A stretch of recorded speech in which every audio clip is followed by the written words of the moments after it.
The Middle East conflict.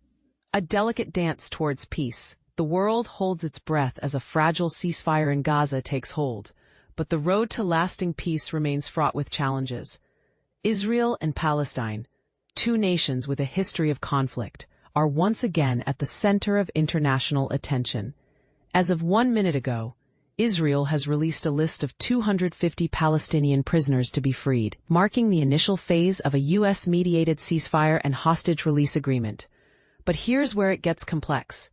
These prisoners will only be released after a 72-hour period, contingent on the release of all remaining Israeli hostages, both living and deceased. This critical juncture is set to occur on Monday afternoon in Israel. And this is the part most people miss: the intricate coordination required to execute such a deal. The Rafah Crossing, connecting southern Gaza to Egypt, will reopen on Tuesday, facilitated by the European Union and the White House. This reopening is a significant step, allowing for the movement of people and aid. Italian Defense Minister Guido Crosetto emphasized the importance of this development, stating that the crossing will operate in both directions, facilitating exit to Egypt and entry to Gaza. Meanwhile, the ground situation in Gaza is evolving. CBS News reported that displaced Gazans are returning to the northern regions of the territory as the Israeli military initiates a partial withdrawal, adhering to the ceasefire agreement. However, the scars of war are evident, with eyewitnesses describing widespread destruction in Gaza City, where Israeli ground operations had been ongoing until the ceasefire. The International Red Cross, a beacon of humanitarian aid, has urged that the return of hostages and Palestinian prisoners be conducted safely and with dignity.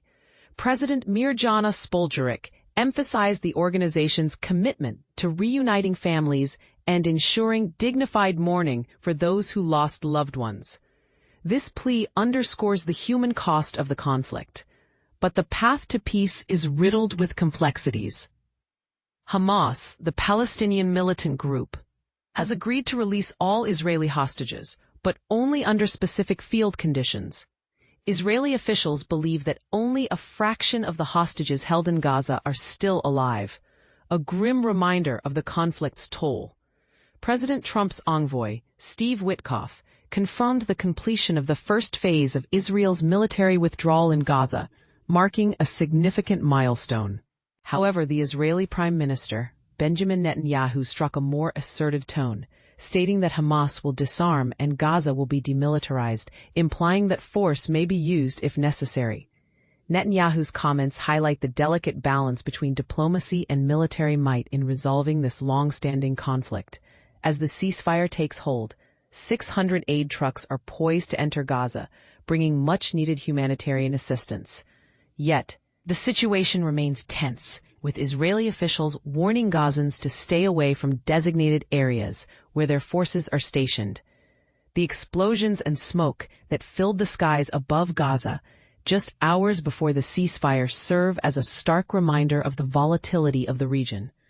The release of hostages by Hamas on Monday will be a pivotal moment, with President Trump expressing optimism about the peace deal. However, the question remains: can this ceasefire lead to a sustainable peace, or will it be yet another temporary respite in the long-standing Israeli-Palestinian conflict? Controversy alert.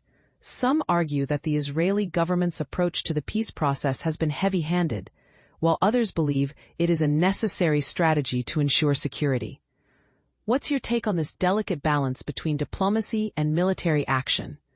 Share your thoughts below, but remember to keep the conversation respectful and constructive.